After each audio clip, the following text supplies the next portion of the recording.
Height and distance का हम लोग एग्जाम्पल नंबर 1 लेते हैं, ठीक है। देखिए हमारा क्वेश्चन है example number 1, from A point on the ground, ground में एक पॉइंट है ना, अर्थ का सरफेस ग्राउंड मानिए, उसमें एक पॉइंट है, which is 15 meter away from the foot of a building. एक बिल्डिंग है, उसी ज़मीन के ऊपर खड़ी होगी, उस बिल्डिंग के फुट से, फुट किसको बोलते हैं, एक होता है टॉप, एक होता है फुट, फुट जो ज़मीन के साथ लगा हो, उस फुट के साथ ये पॉइंट कितने डिस्टेंस पर है, 15 मीटर दूर है। उस बिल्डिंग के नीचे बॉटम से, फुट से पॉइंट कितना दूर है, 15 मीटर दूर है, ठीक है। The angle of elevation of the top of the building is found to be 45 degree. उस पॉइंट से उस बिल्डिंग के टॉप को हम देखते हैं, ध्यान से समझ लीजिए, फिर हम डायग्राम बनाएंगे तो आपको समझ में आएगा। उस पॉइंट से हम बिल्डिंग के टॉप को देखते हैं तो सर उठाना पड़ेगा, तो कौन सा एंगल बनेगा, एंगल ऑफ एलिवेशन, और ये एंगल बनता है 45 डिग्री का। Then find the height of the building, without actual measurement building का हाइट हमको बताना है, और ये हमारी प्रैक्टिकल लाइफ से रिलेटेड क्वेश्चन है, समझ रहे हैं ना, ठीक है। देखिए कैसे बनाएंगे, थोड़ा सा सिचुएशन समझिएगा, एनालाइज करते हैं। सपोज, ध्यान से देखिए ना, अब बुक के डायग्राम को गोली मारिए, भूल जाइए, अब आप खुद एबल होंगे 2-3 क्वेश्चन के बाद कि डायग्राम बनाना कैसे है, खुद से बनाएंगे आप, ठीक है। देखिए ये है ग्राउंड, क्या है ये, ग्राउंड। इस ग्राउंड पर एक बिल्डिंग ऐसी खड़ी है, ये क्या है,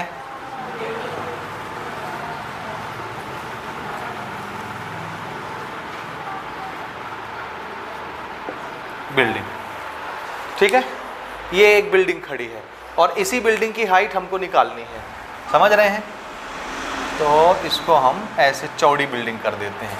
suppose this is A building which is standing vertical on the level of ground, ठीक बात।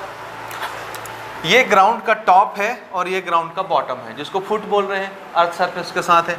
इस फुट से इधर चले जाइए, कितने मीटर दूर, 15 मीटर दूर, यहाँ पर एक पॉइंट है, let us suppose this point be A, कितने मीटर दूर है, तो हम इसको लिख दे रहे हैं 15 मीटर दूर, कहाँ से, यहाँ से, ए, ये है बिल्डिंग का फुट, बॉटम, और यहाँ से ग्राउंड पर एक पॉइंट हम ले रहे हैं, कितने मीटर दूर, 15 मीटर दूर एक पॉइंट है। इस पॉइंट से अगर मैं इस बिल्डिंग के टॉप को देखूं, किस पॉइंट से, ये जो 15 मीटर दूर है इसके फुट से ना, ठीक है।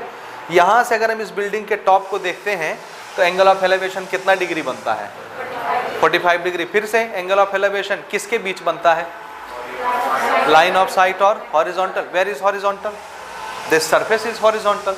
सिर्फ हमको क्या करना है, सर उठाना है, तो हमारी आंख से लाइन ऑफ साइट यहाँ चली जाएगी, तो यहाँ से हमारी लाइन ऑफ साइट ऐसे आ गई। ये कैसे जा रही है, ऐसे ऊपर, this is line of site, this is horizontal, and angle between line of sight and horizontal is known as angle of elevation if we raise our head, ठीक है ना। हमने सर उठाया क्योंकि ऊपर देख रहे हैं, तो ये वाला एंगल कौन सा एंगल कहलाएगा, एंगल ऑफ एलिवेशन कहलाएगा, ठीक बात, यहाँ तक समझ आया।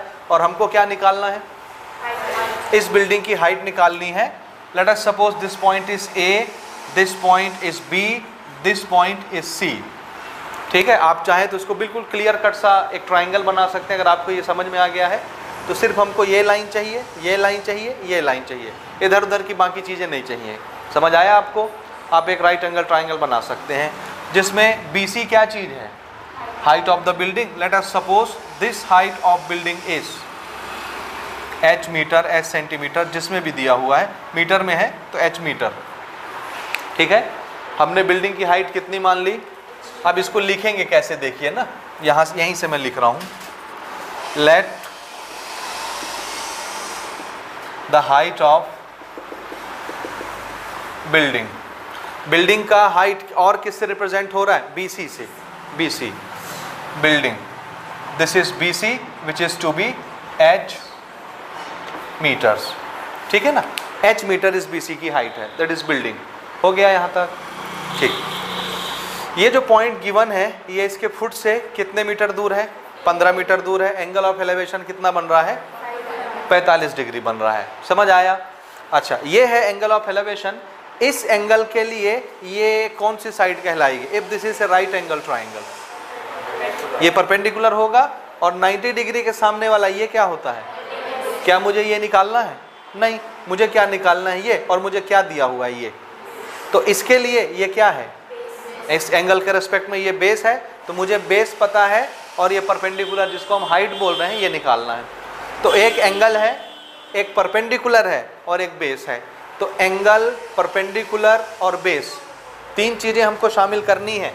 तीन चीज़ें, उन तीन चीज़ में से दो चीज़ पता होनी चाहिए, तो एक चीज़ निकल जाएगी खुद ब खुद। ट्रिग्नोमेट्री का यही उसूल है, समझ रहे हैं? तो ये एक एंगल हो गया।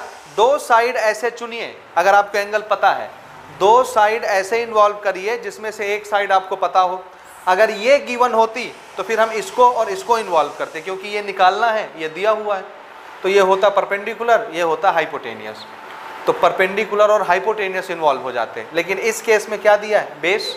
तो बेस और परपेंडिकुलर हम इन्वॉल्व करेंगे। बेस दिया है इसलिए, और हाइपोटेनियस हमको निकालना है इसलिए, सॉरी परपेंडिकुलर हमको निकालना है इसलिए।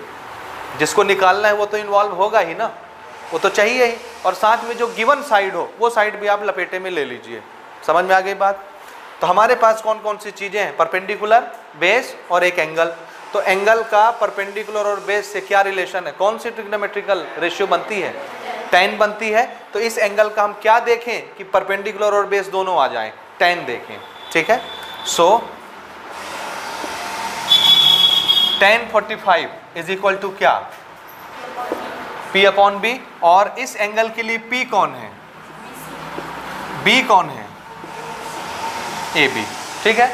अब देखिए BC की वैल्यू कितनी हमको निकालनी है। आप H मानेंगे H लिख लीजिए, नहीं लिखना है BC लिख दीजिए, कोई फर्क नहीं पड़ता, कुछ मानिए मत मानिए, ठीक है। तो हम इसको क्या लिख ले रहे हैं? H। और AB कितना दिया हुआ है?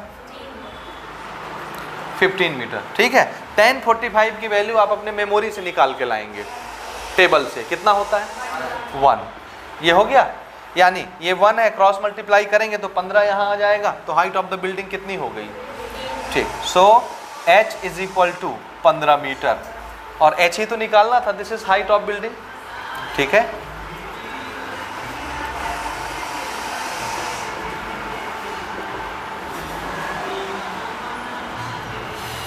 हाँ, अब ये क्वेश्चन तो बड़ा आसान था, है ना।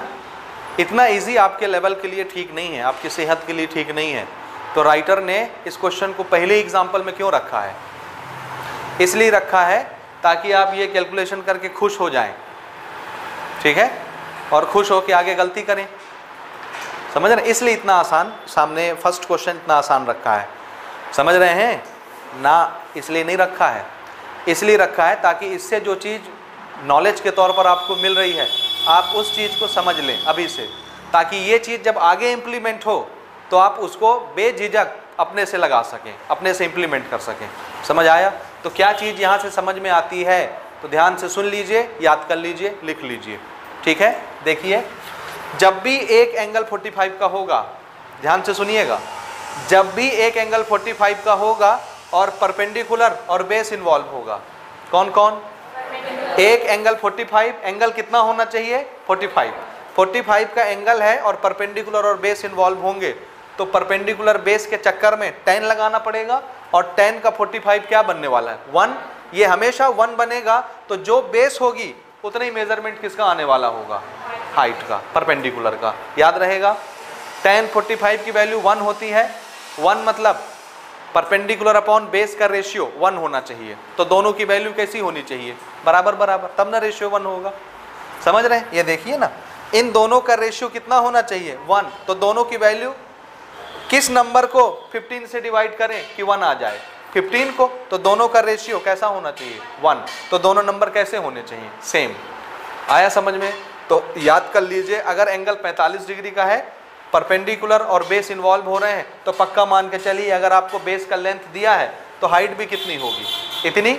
और अगर आपको हाइट दिया है, बेस पूछ रहा है, तो बेस भी कितना होगा?